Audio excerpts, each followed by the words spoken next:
Hello, my name is Kevin and welcome to the Love Decanters channel. So this is the tale of my return to Ampthill Antiques Emporium, and I haven't filmed there for over a year. I have been back. I think I bought a bunch of furniture the last time we went. I think I bought a decanter as well, but yeah. Actually, let me stop for a second. Yeah, so the last time I went, because I didn't buy anything this time, I nearly did, but I managed to control myself. But anyway, I bought this lovely Anglo-Irish decanter. Look at this. These kind of like vertical pillars, fine cut. That's a very Anglo-Irish feature, or Irish type of thing. But yeah, so that's what makes it Anglo-Irish, and also the fact that it's got these double rings.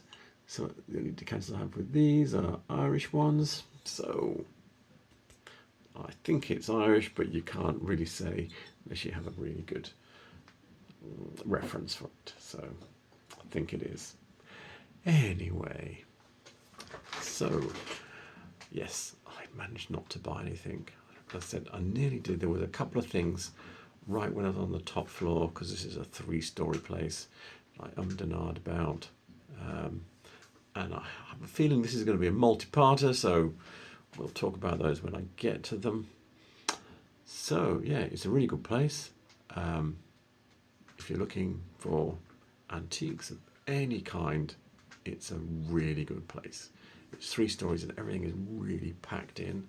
My wife did buy some stuff for the kitchen, and yeah, it's got everything. It's got lots of brassware, it's got light fittings hanging everywhere, rugs, furniture, loads of small, yeah, everything. So yeah, it's a really good place. Anyway, let's get on with the film.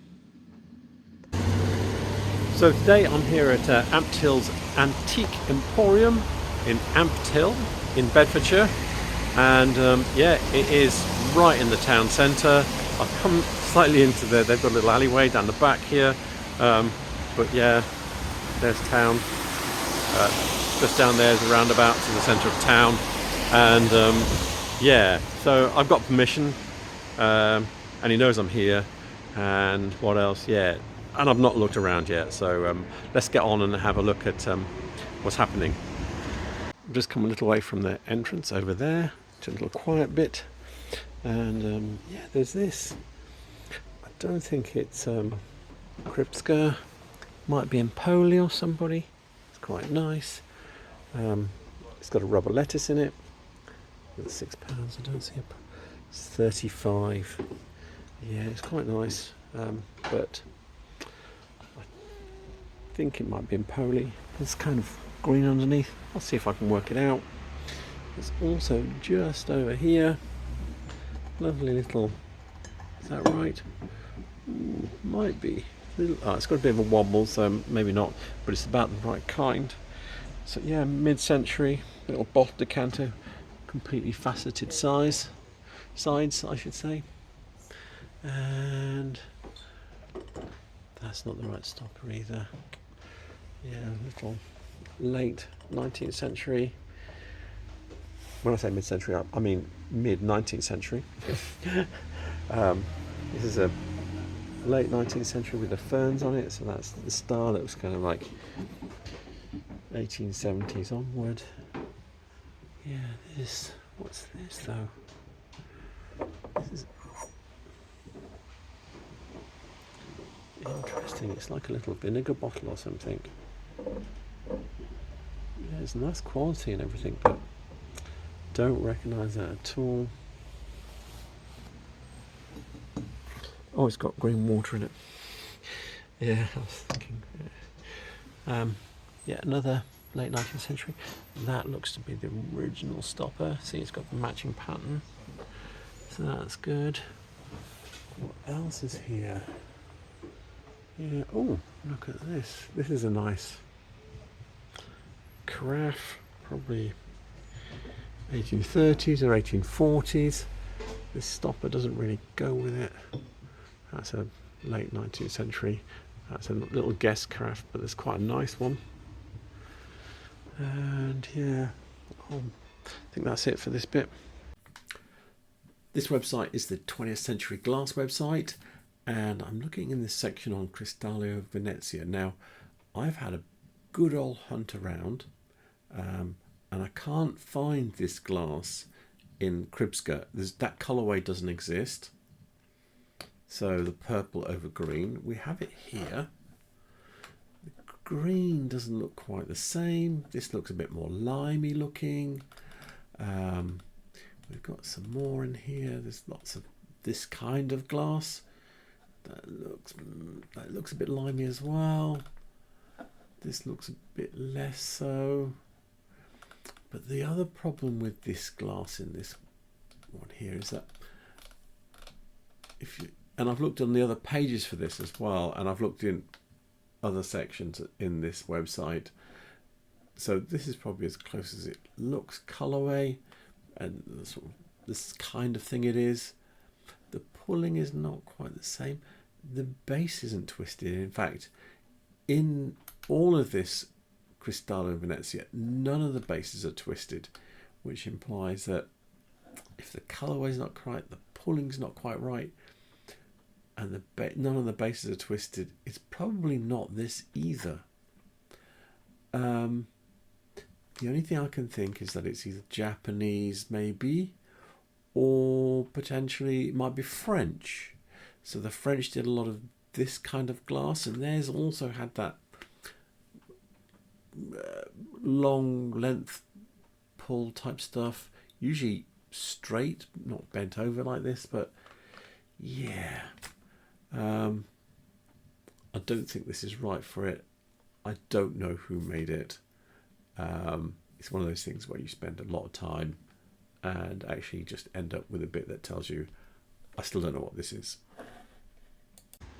Got a couple of giant goblets here. I think these are Waterford Jasper Conran pattern. £16 a pair. If they are, if I'm right, that's a total bargain. Completely underpriced. There's a few other bits in the background that are hard to see. That looks bohemian. This red bit here, I think that's probably English cranberry, and there's a Murano clown back there. Just want to make sure what I was saying was correct. And yeah, so I've had a quick look in eBay at the sold items for Waterford Aura champagne. Here are the glasses we were looking at. This one here is more interesting because it's got labels. So yeah, I'm happy that I'm correct. If we go back and look at these prices, we've got £64, £62, £46. So £16 looks like a real bargain. And in the run up to Christmas, that should be a nice hard price for some nice Waterford. They're not my favourite, but they've got the Jasper Conran name on them. So yeah, that makes a difference. So yeah, still a bargain. £16 is a bargain for those two champagne flutes. Got a little Murano duck sitting on its haunches here. I think it's Murano. What's he say on it? It's around Murano duck. £20. Yeah, it is unusual. I'm thinking of Murano because the Murano ones, the birds usually they kind of put the beaks on underneath. Might be wrong, but that's how they usually do it. So I want to know, is that a Murano duck or is it not? So obviously I do a search and all these ducks, gold duck, I put in gold Murano duck. See what comes up. Now I'm going to show you this one first. Now the Murano duck that we're looking at had two features. I showed you the beak. Yes. Okay, so got one here with a similar beak. It also had gold leaf in it as well. So this one has that, and it has these kind of like clumpy penguin feet. Look at these feet here like this. So we've got your gold in it. Well, this looks like it's more like gold sparkles. But anyway, this one's, you know, the beak is the same way, goes underneath. It's got these like penguin-y type feet. And then, this is the best bit. Yeah. Made in Italy with Murano, with a label right through the middle of it. So that looks like a genuine label to me. So I'm quite happy that this one is Murano, and it's very close to the other one we're looking at. I did have a bit of a look around as well. There's another one with someone else, same clumpy feet, beak underneath, etc., etc. This one's not going to, says it's got some gold in it, but not much, but very similar in shape. This beak underneath bit, and then this one, oh, hang on, what's going on there? So yeah, this one is $659. What the hell? And it's kind of slightly elongated, but the beak underneath, the clumpy feet, Barovia Tosso 1960s. So that looks like they must have some reference, you'd hope. There's no sign of any labels in the pictures that they've got though. But yeah, 20 quid's looking very cheap. This one here is actually, if I close this one is actually sold, and it was on for $250. Yeah, what you get in America and what you get in the UK is not always the same. In fact, it's usually can be very different. But yeah, so £20 looks like a total bargain.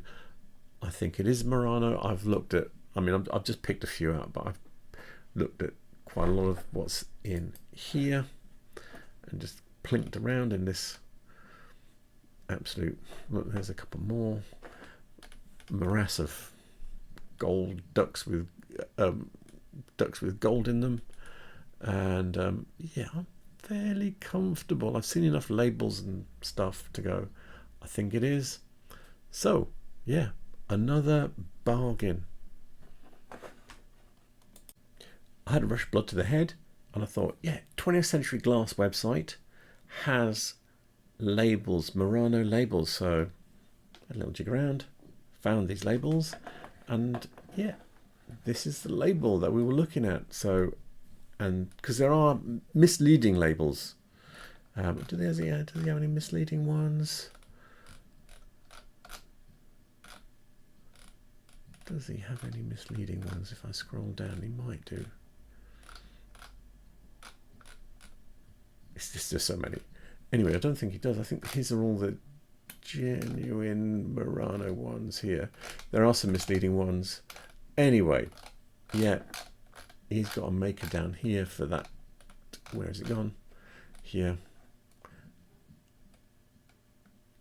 Goldfellow Archimede Segusu glassware, which is not the same as that other one that we're looking at. But anyway, I'm still fairly happy that it's a Murano duck, unless someone's doing an exact copy, in which case you're never going to really know. But yeah, I think that's as good as you're going to get. Little Millefiori perfume bottle here. You can see how small the interior is there. Yeah, it says it's Caithness limited edition, immaculate.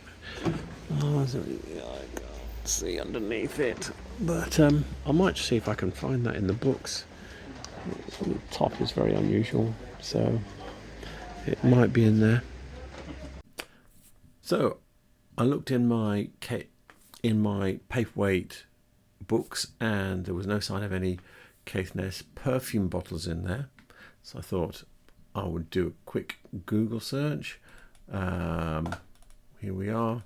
There's a lot of perfume bottles. There are some with Millefiori, like the bottle, but none exactly the same. I was looking for, especially the flower on the top was very distinctive. Most of them are these mottled kind here, and then there's the odd, you know, you can see I've been through everything on here, and there's just the odd one like this one here. You can see that's a Midiflori one. That one appears a few times. There's a few others in here. There's another one, and you can see this one does have some little panels cut in it. So yeah, there's a good chance it's right, but I can't pin it down. Here's another one.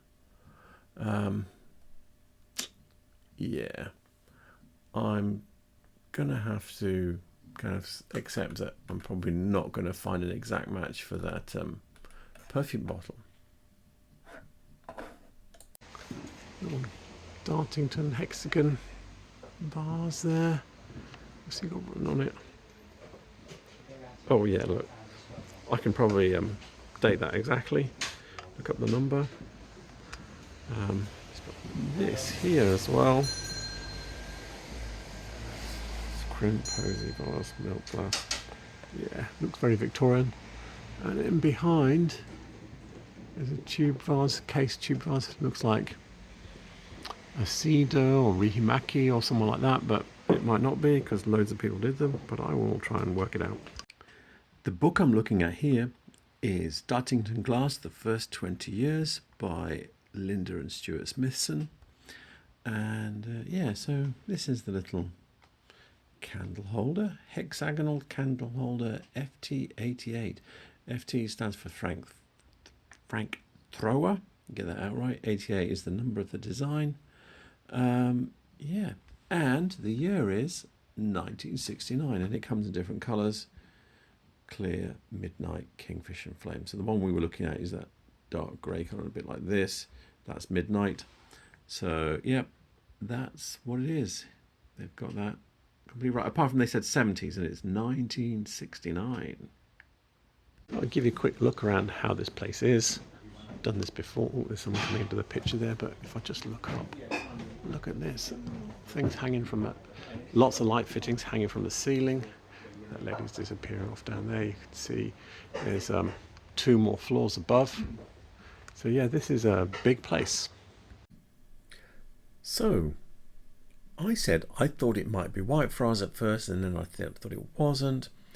So the reason for that is I thought it's shaped just like a Whitefriars knobbly vase.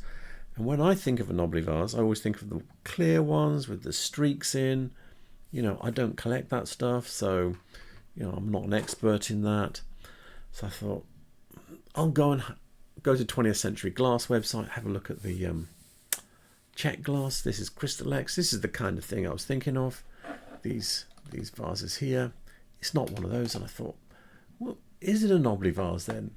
So went to the Whitefriars catalogues, and here we go. Look, here it is, and you can see when I picked it up and you saw the base, it was cased. You can see this is cased here, and if I come out, this is 1973 I'm looking at, and if you look here, this page, yeah, this page, you can see that's what it was like with the cased clear base. But this is a green one. If I go back to the, hang on, let me go back to the other page again. Sorry, I'm jumping backwards and forwards here. Yeah, so 9612, green, I'm not sure, chaos, that would be ruby. But anyway, the one we saw, if it's Whitefriars, I think it would be Twilight. There's no T on here for Twilight. So, unless it's grey, I think that's probably green, because that was sage green that we were looking at, so that's not it. Yeah, so Google images and have a look. Actual fact, they've got some turquoise, red. Look, this is the kind of thing I'm thinking of, this kind of thing. But here, look at this. It says this is lilac. That doesn't look very lilac. That looks like Twilight to me. This is lilac. Yeah, so I don't think that was Twilight. Yeah. So I think it, now I look at that shape. Yeah, that is what we were looking at. But it was in a solid colour. I think it's Twilight. It's not in that catalogue. I'm not going to spend forever going through the catalogues. Kingfisher, that's one of the other letters. That was a K. So, yeah, it's a Whitefriars knobbly vase. Let me stop. I'm going to see how much it might be worth, because then that might be another bargain. So I've come to eBay. I've typed in Whitefriars knobbly vase, marked it for sold, and let's see what we've got. And we've got this one here sold for £39.61, £26. That's probably a bit. I have looked already, I'll admit, and the price is. So that one was £22, and it's not an absolute steal, because like that one is 26, but I think that might be the cheapest one here. So it is cheap. It's not theft from them if you go and buy it for £22, but it is cheap because the prices in general, in fact that 26 is looking a bit out, it's 30 plus, and if it is a lilac one, there's one for 50 plus postage, so you're talking over 50 quid. So I don't know what the rare colours are, because I didn't even know they came in solid colours. I was thinking this kind of thing with the streaks in it, like that one there. So if it's a lilac one, and lilac ones are rare, then if it's grey and they're non-existent almost, let me go to the next page. I didn't go to the next page. No, there's nothing there.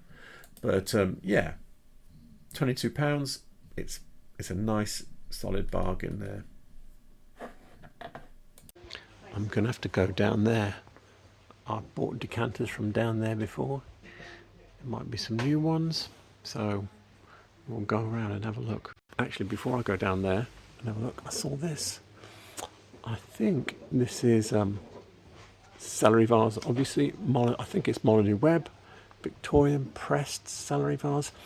I think it's Molyneux Webb, and it's probably from the 1860s.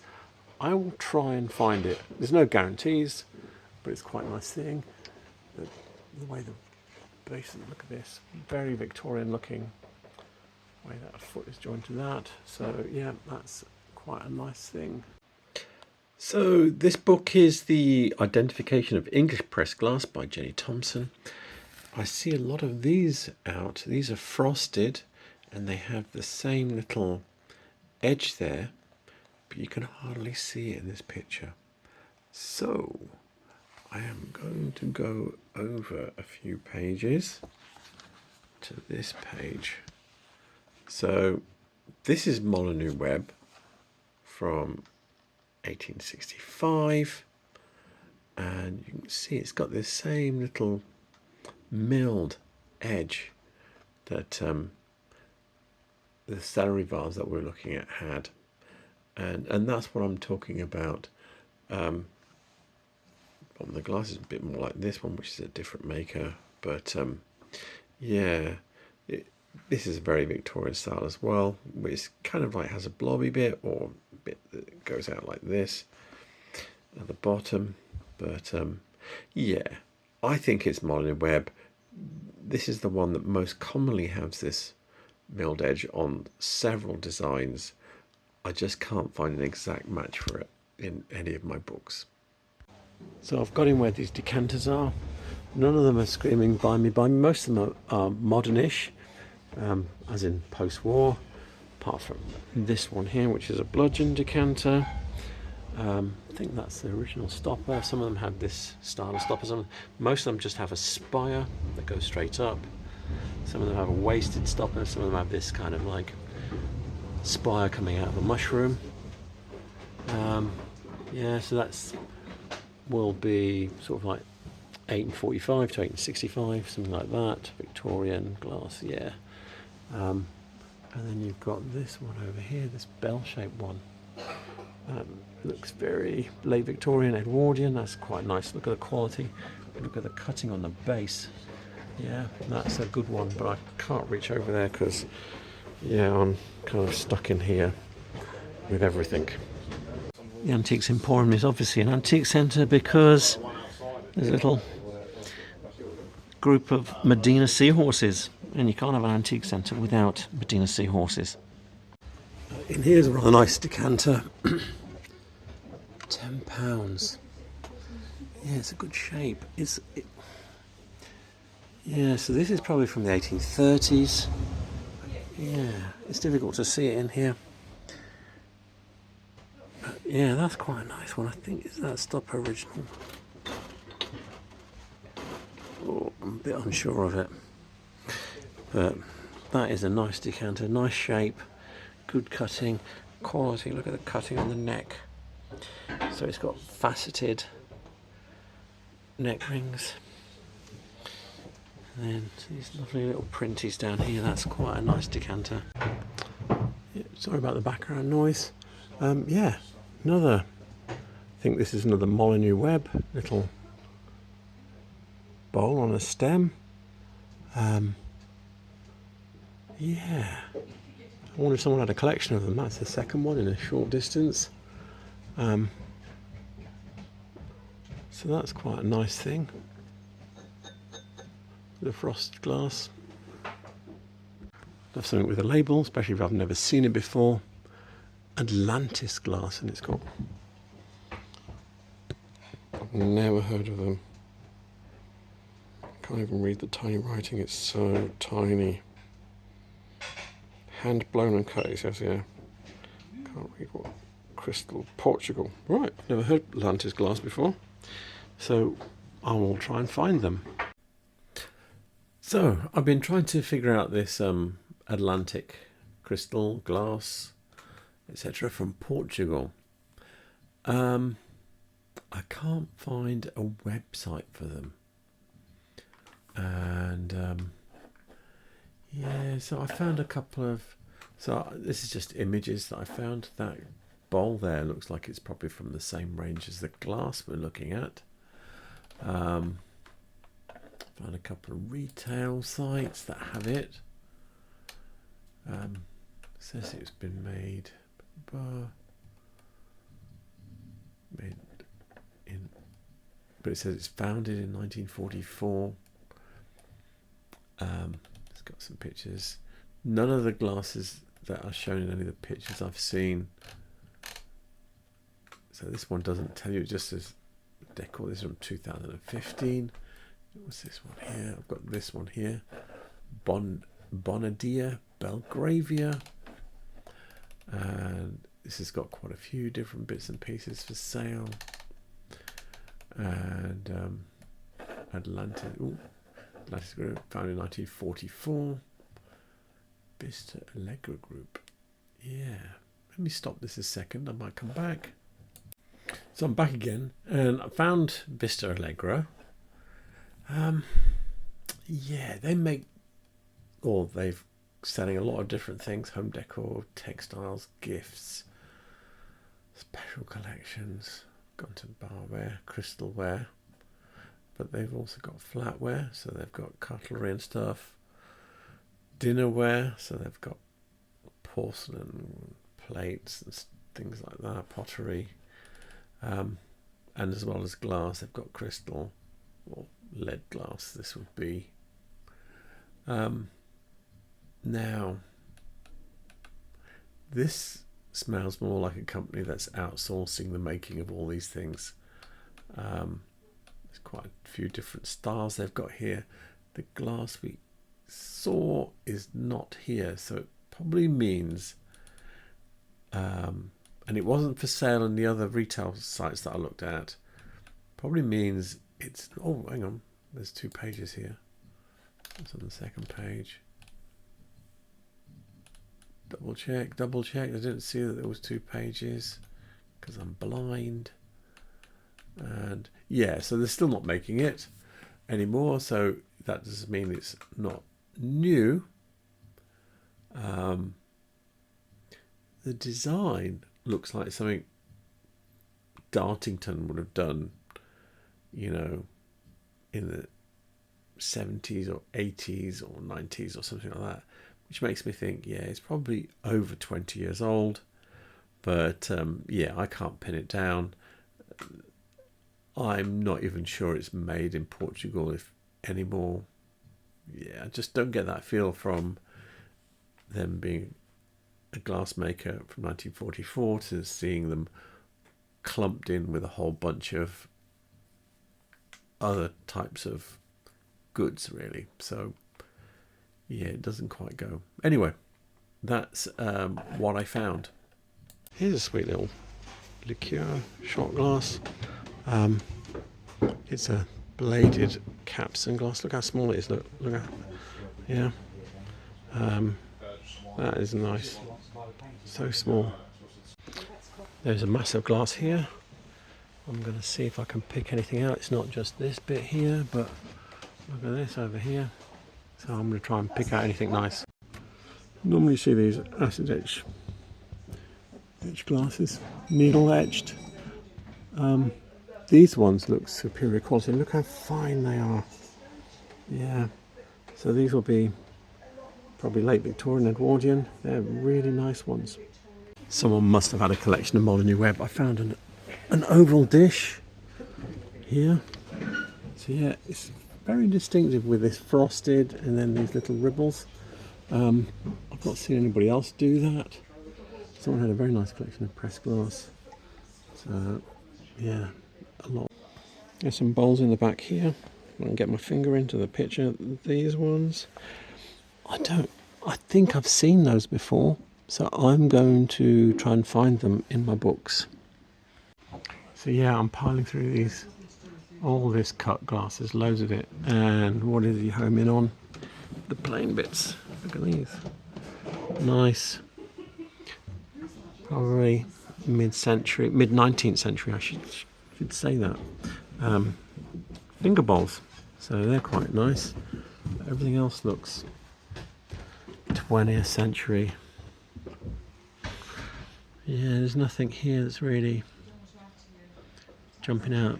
I mean, if you're looking for wine glasses, it's very cheap to buy them this way. Something interesting I found. I think this. Look at these. Now, I did a video on jelly glasses, and I think these are the end of the, because I think they stopped making them about mid-19th century. These look very mid-19th century, even maybe a little bit post in style, but they're still jelly glasses. So yeah, so these are probably the last of the few before they went extinct. I've not seen ones that look that late before in style with this foot coming in like this. The book I'm looking at here is Whitefriars Glass, James Powell and Son of London. It's a Museum of London book. It's very difficult to find good references for this kind of glass that I was highlighting here, but if you look here, so these are catalogues from 1830s onward, and this is what was fashionable at that time. So you're talking post 1830s, probably up to the 1850s, because that's when the next catalogue that they list is. And you can see this with this overlapping scales here. There's more here, and if you go forward a couple of pages, go on to the next page, I think there was something, yeah, you've got, this is like the glass in reverse, where you've got the scales running down and then they break out into close ovals like this, yeah. And then if I go over another page, I think there's more. Is it on this page, or if I skipped a page? I think I've gone too far, but yeah, look at these here. You see this star here? That's like the glass as well. So that's what the jelly glasses are like. The jelly glasses they've got on the page here are all panel cut, so yeah, that doesn't help me. But you can see with the stems. Anyway, so yeah, I think it fits into that third quarter, but I do feel the way the bottom of the stem attached to the foot is hitting on the way the Victorian ones, where it became like a distinctive rounded end sitting on the foot, as opposed to blending into the foot. So there we have it, the end of part one, yeah, of my trip to Ampthill Antiques Emporium in Ampthill in Bedfordshire. So yeah, if I was a dealer, I'd have walked away with those Waterford champagne glasses, but I'm not a dealer, and so I didn't. In fact, I did tell them what they were, so hopefully they'll price them up a bit. And what else? So yes, all the references I used will be in the description below, and I think that's it. So thank you for watching. Please remember to like and subscribe because it helps my channel grow. And yeah, have a good night. Thank you for watching. Good night.